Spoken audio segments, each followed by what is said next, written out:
Olá, queridos amigos, queridas amigas, que a graça e a paz de Jesus esteja com cada um de vocês neste novo dia, que todos tenham realmente um dia bastante feliz ao lado do Criador e mantenedor do universo. Vamos estudar a lição e hoje, terça-feira, 20 de fevereiro, a lição 8, ela tem como título O Teste Divino.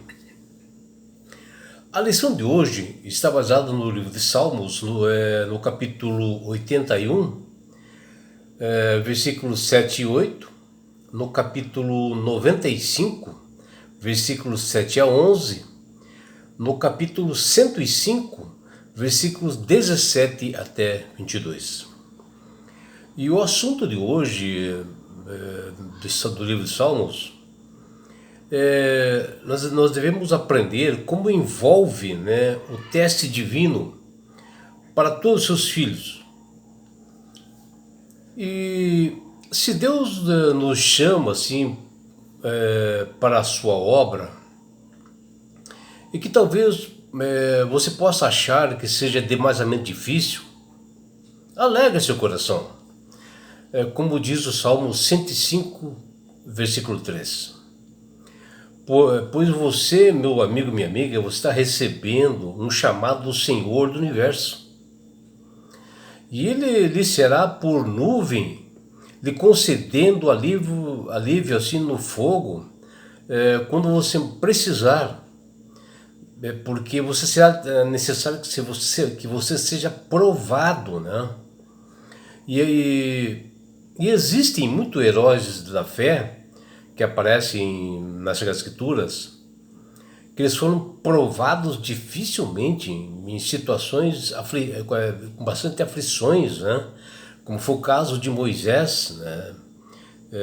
Abraão, Noé, e eles suportaram a provação e não foram rebeldes à palavra de Deus. Muito pelo contrário, eles foram obedientes, que falaram no Salmo 105 e 28. Ou seja, eles foram provados por Deus e acabaram realmente passando por essa provação. E este realmente é o teste divino. E para aguentar o teste divino, envolve perseverança, fé e obediência ao Senhor do Universo. Que no momento certo, quando os seus filhos acharem que seus fardos estão pesados demais, Ele irá ajudá-los a transpor essa provação. E assim os prepara para o cumprimento da sua promessa através da fé de cada um. Deus requer pronta e incondicional obediência à sua lei, e um dos pontos importantes nesse teste divino. Os homens estão assim adormecidos, às vezes paralisados, com o que acontece no mundo, tiram o foco de Jesus e focam realmente nas coisas do mundo, e eles são enganados por Satanás, que sugere assim desculpas, subterfúgios, e eles vencem os escrúpulos, dizendo assim, como ele disse para Eva, no jardim: é certo que não morrereis. Está lá em Gênesis 3:4. Tudo para levar as pessoas ao engano. E justamente às vezes nos momentos de provações. A desobediência, ela não só endurece o coração e a consciência do culpado, mas tende também a corromper a fé dos outros.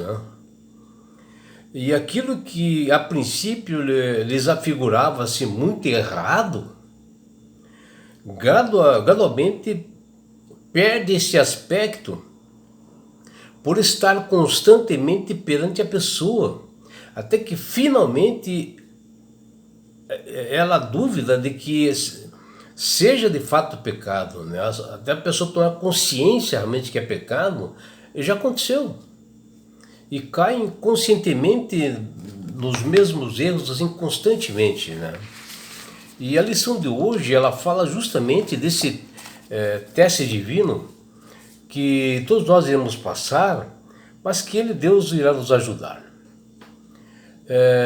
No deserto de Zin, lá nas águas do Meribá, que ficava próximo ao Monte Sinai, o povo de Israel se rebelou e resolveu testar a Deus.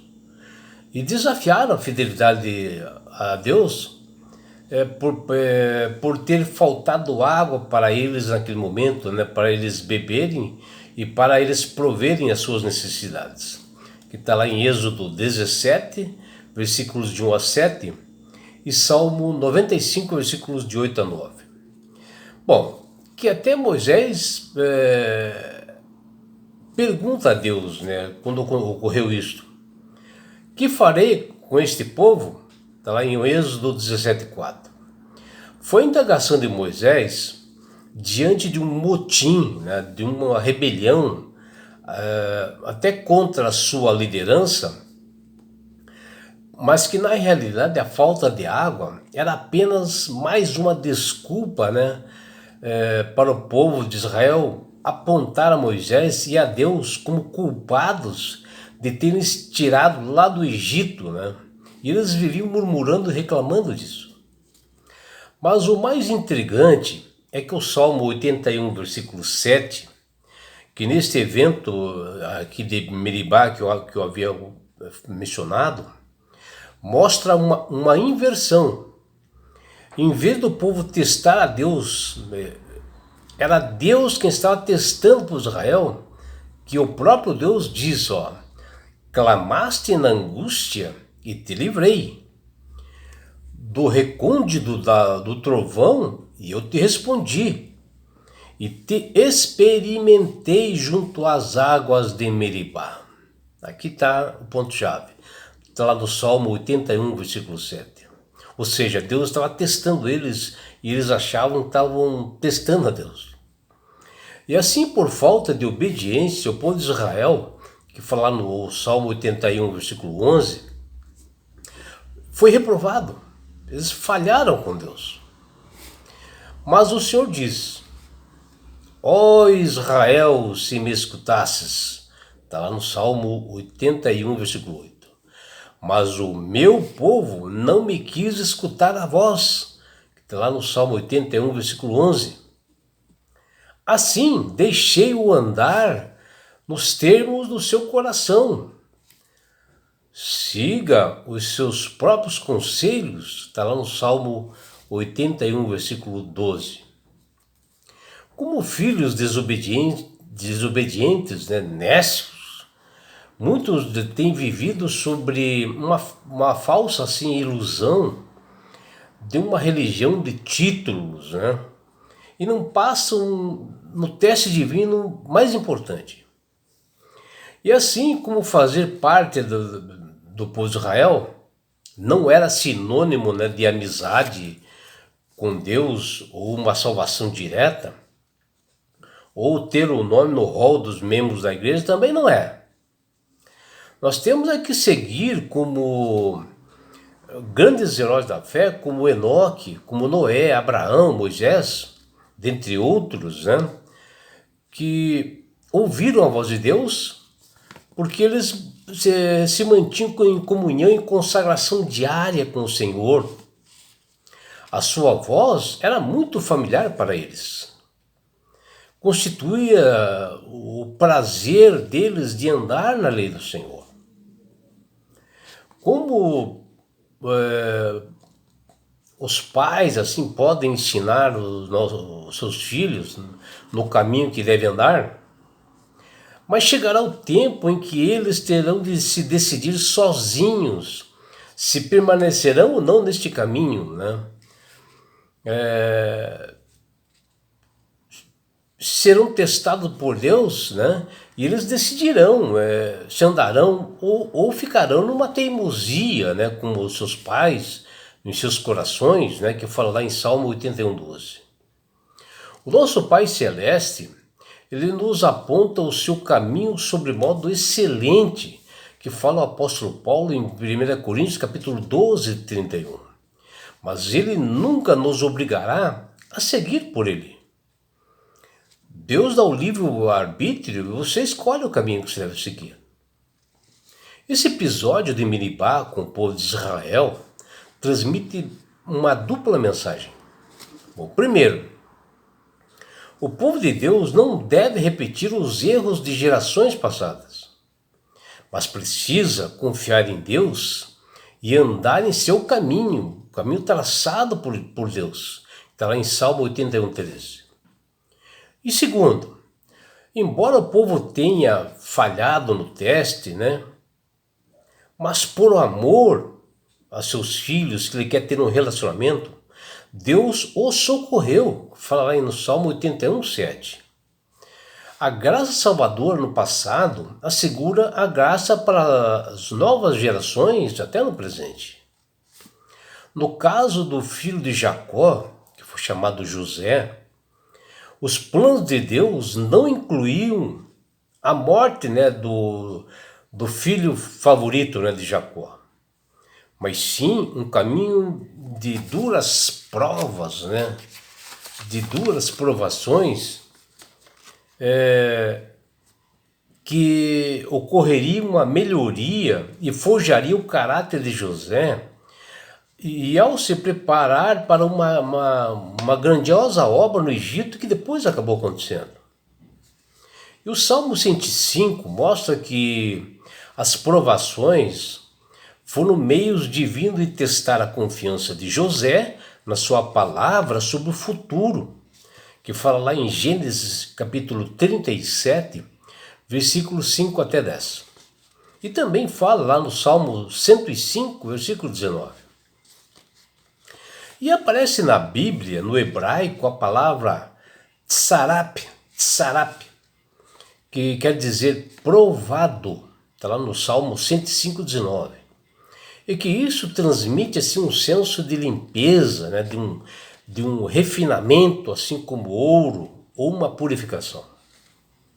O objetivo do teste de José, filho de Jacó, era para remover qualquer dúvida quanto à promessa que Deus havia dado para Jacó e seus filhos, e fortalecer a confiança dele, José, na orientação divina. Deus nunca pede algo para o nosso prejuízo, jamais. Ele sempre visa o nosso bem-estar eterno. E por amor a nós, ele mesmo ordena: não toqueis nos meus ungidos. Fala lá em Salmo 105, versículo 15. Deus só faz sair o seu povo de onde não haja possibilidade de crescimento. E está lá no Salmo 105, versículo 37. E ele é o Senhor nosso Deus. Salmo 105, versículo 7. E nós precisamos confiar que todas as mudanças que ele, Deus, deseja realizar em nossa vida é para que possa nos conduzir com alegria, com felicidade e com jubilosos cantos e louvores aos seus escolhidos. Falar em Salmo 105, versículo 43.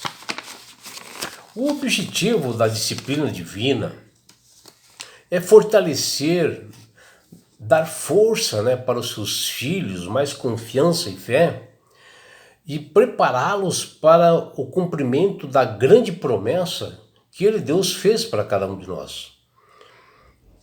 Como nós comentamos também com o que aconteceu com José, o filho de Jacó, que fala lá no Salmo 105, versículo 20 até 22. O que nós devemos observar, estar bem cientes, que a rejeição da instrução de Deus resulta numa crescente teimosia e um endurecimento do coração consequente, com um resultado final catastrófico para a perda da salvação. E é por isso, meu amigo, minha amiga, que Deus tem falado com todas as pessoas para aceitarem a Jesus como Salvador e Senhor. Porque a partir do momento que você aceita a Jesus como Salvador e Senhor, você passa a ter sabedoria, porque é o poder do Espírito Santo atuando na tua mente. É o poder do Espírito Santo atuando na tua vida, que você passa a manusear melhor as Sagradas Escrituras e onde você observa que tudo que Deus faz na tua vida ou permite é para o seu bem, para o seu melhor, para você tornar uma pessoa transformada, modificada pelo poder do Espírito Santo.